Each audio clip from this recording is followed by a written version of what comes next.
Welcome back to the channel. On today's video we are looking at an R53 where the horns are not working when you push the airbag on the steering wheel.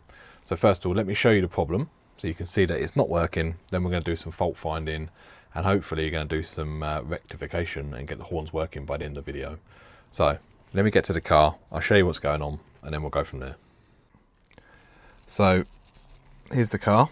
It is a 2006 Mini R53, but this will apply to R50, 52 and 53 across all years, including the R52 up to 2008. So at the moment you can see the ignition is on, and if I push the horn, nothing's working. I can hear the relay clicking, but there is no sound coming from the horns themselves. So first things first, before we go replacing horns and stuff like that, we'll start with the basics and check the fuse box, which is down in the passenger side footwell, just down there. So I've removed the cover just so you can see it from the driver's seat. So let me get you set up over there and then we'll go through which fuse is for the horns and check to see whether that's blown or not. Okay, so this is the cover. It goes just down here in the passenger side footwell if you're in the UK.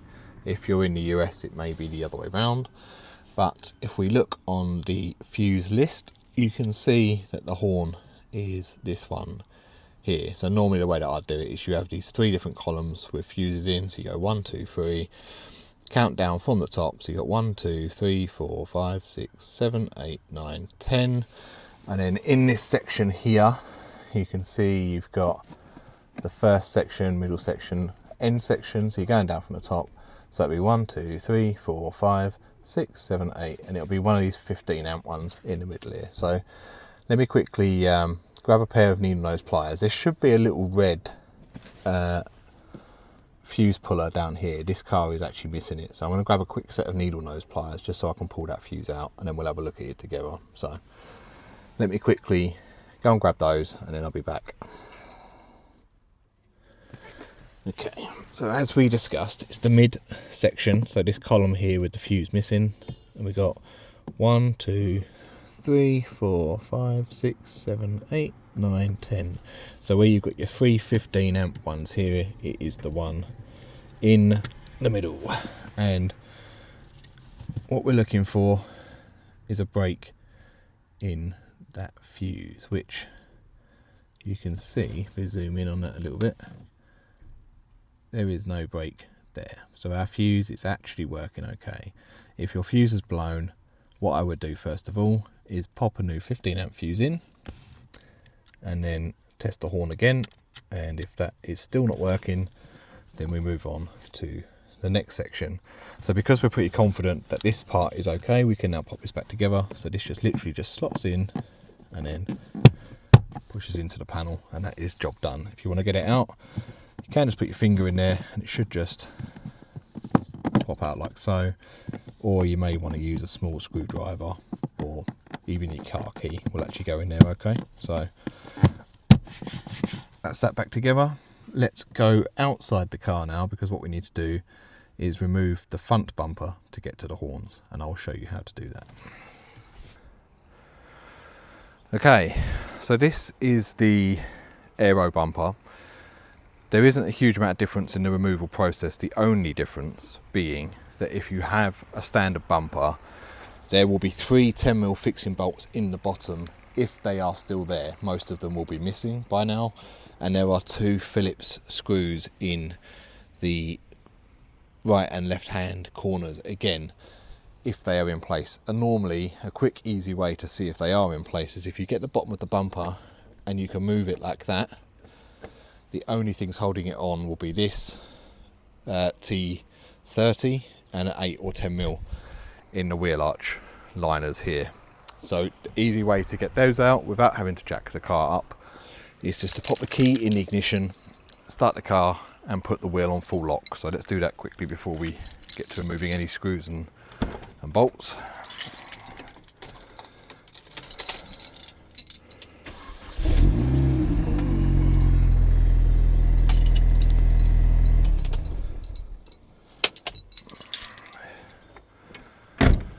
So by turning the wheel, it allows us easy access into these bolts here.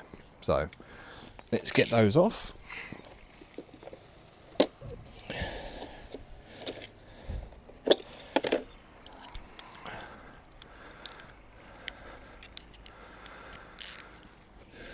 So these ones here, T30s, there'll be two, one in each side.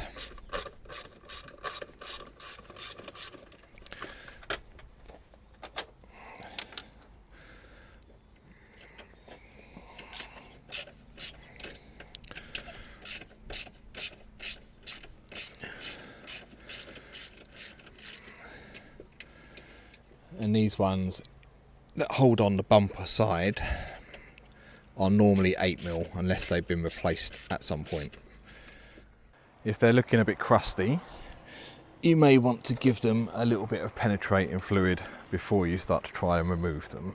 The next stage is to get these ones out on top here, which I'll show you quickly. So there's one on this side and one on the other side, and they will be 8mm unless they've been swapped in the past, which is a possibility.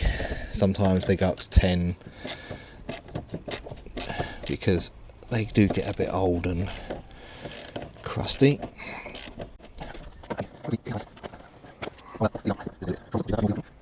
So if you tighten them up a little bit and then let them off, that can also help as well. So okay, those bolts are out, so the bumper should now be a bit loose, but what we need to be careful of is as we pull it forward, there are some electrical connections down here. Now normally you'll have side light and indicator, so there'll be two here on the left hand side. On the right hand side you also have the air ambient temperature sensor as well, which sometimes is clipped into the bumper, sometimes it's just run into the crash bar. So if you do have a standard bumper, it may be clipped into the back of it, so as you pull it forward gently, just make sure not to take it away too quick, because it will just pop out and that's fine, but you don't want to damage it in any way. So let's slowly remove this front bumper now, and hopefully it should come forward like so. We just reach down the back and unclip those connections. I'll show you the other side a bit closely so you can get a good idea on how to remove them without damaging them. Okay, so as we lift the edge of the bumper up, you can see you've got your side light and your indicator connections down here. Now you should be able just to push down on top and that should release it like so, and then you just pull it back nice and gently. Sometimes they are a bit stiff, especially the side light one. So again, with this one, you just push in the little clip and then lift and pull back. You can see it's the same sort of connection, so you push down on there, that should lift it over the little retaining bit of plastic and then just take it out. So what we'll do now is just zoom out a little bit, take you back a step, and then as we move it forwards very gently, we'll take this with us. The only reason this is in place is just to stop my number plate from being on show, and then that's the whole front bumper out of the way.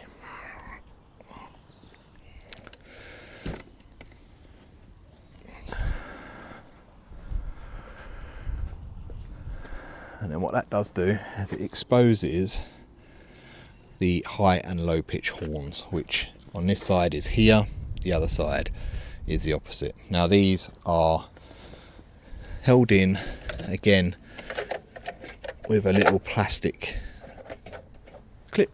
So let me get you a little bit closer so you can see. So just down the back here, you can see there is a little electrical connection there, and again it's a similar plug to the side light one here, apart from rather than being black in the middle, it's grey. So again, you just push that in and then lift it back off. So this one might be a little bit tricky just because it's probably not been off of the car before, so it might be a bit stiff. There you go. Just to show you exactly the same type of connector, it is just grey in the middle. Now these sometimes can be a little bit tricky to get off. So this is a Torx bit. Let me get a little ratchet and a Torx bit.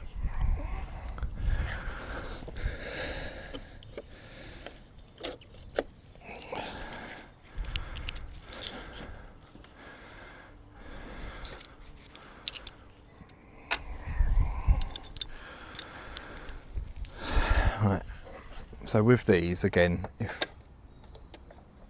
they look a bit rusty, you might want to spray them up.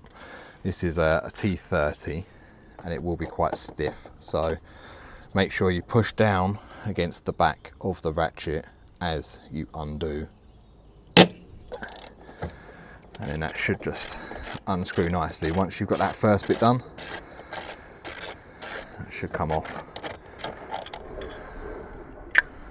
Keep the screw for a minute. So we'll put the screw on there so we don't lose it.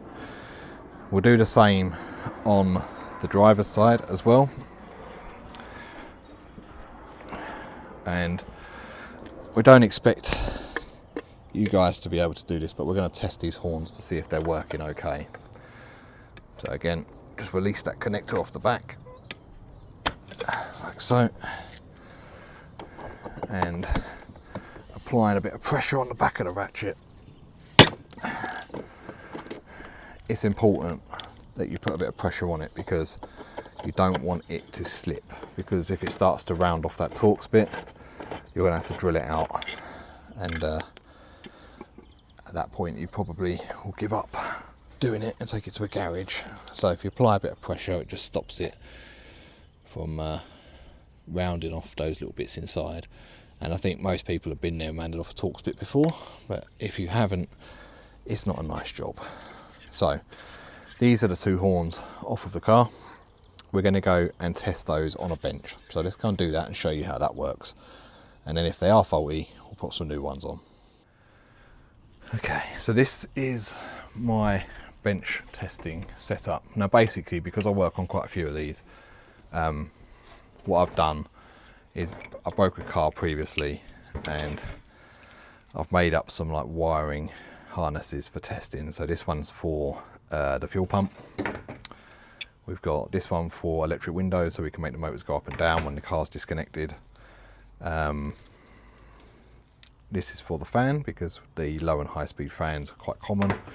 And then we've got this one here for horns. So basically I've got these two little jump leads here, and then I've spliced in connections on them. So basically all I need to do is just move them around onto the cable that I need to test with. So again, this isn't to make you test them, it's just to show you how we can test to make sure these horns are faulty and not faulty. So basically we're going to go for the first one here, and I'm just going to put this onto the battery. It's 12 volts, it is charged, and you can see it's not working at all. So that one has definitely had it. Next one is up on there as well. Put that on.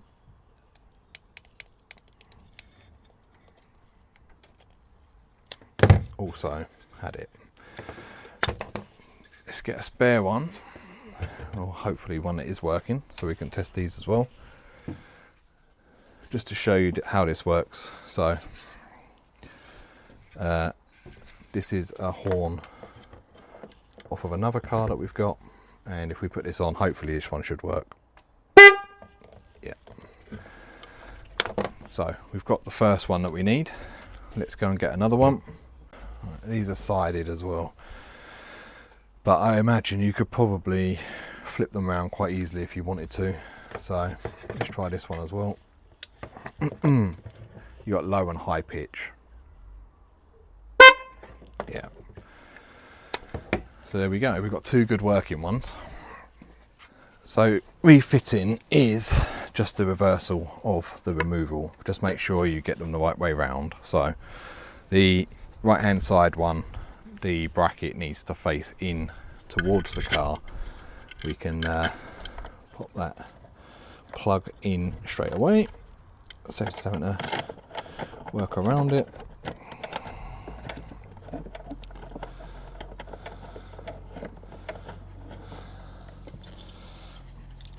Tighten that up, and then we'll give it a little nip at the end.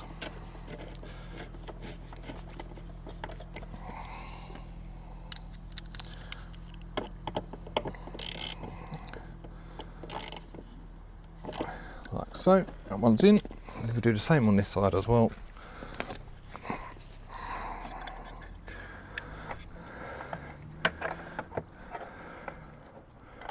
So I'm not sure if it's a common issue on one particular side.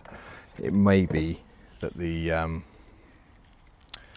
passenger side in the UK may be more common, because that would be the side that is closer to the curbs and the puddles. So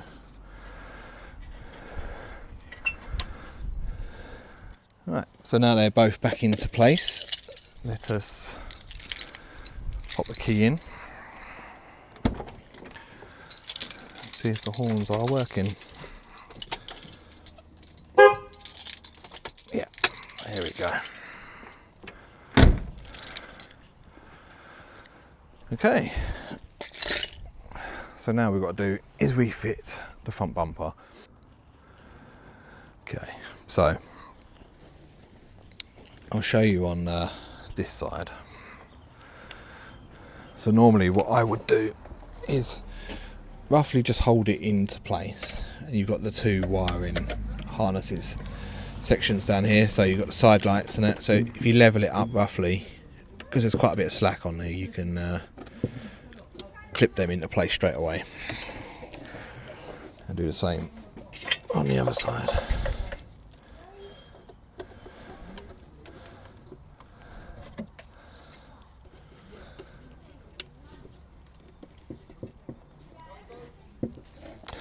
And then if you just line it up,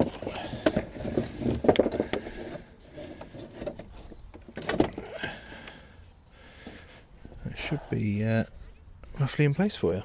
And you just got to put the bolts back in that you took out. It's all back on. Final stage. Test your side lights and your indicators to make sure all your connections are back on there properly down here. The wheel arch linings as well, they should be on the inside of the bumper, not hanging out the edge. Sometimes when you go to fit it, these pop round here. Make sure they're inside, otherwise the bonnet will catch on those as you open and close it. Make sure these 8mm are back into place, and these T30s should be nice and tight. Again, if you look along the top, you should see there are some little clips that go into the crash bar. If your bumper has still got them, make sure they fit in, and that will give you a nice fit on the bumper. And if you've got the aero bumper, there is one bolt underneath. If you've got the standard bumper, there are 3 plus 2 Phillips screws for the wheel arch liners. However, if your bumper has been off a few times, where it's been in and out of garages, it's not uncommon for them to be completely missing, and if you just pull up on the bottom before you start, that will determine whether you need to be jacking the car up to get underneath it or not. So hopefully that's been useful. If it has, don't forget to leave a like on the video, comments down below. Don't forget to subscribe to the channel, and obviously if you are coming to this channel because you need a how-to guide, there are also a lot of projects on the main channel, so go and check that out as well. Link will be in the description below. Thanks for watching. We'll catch you on the next video.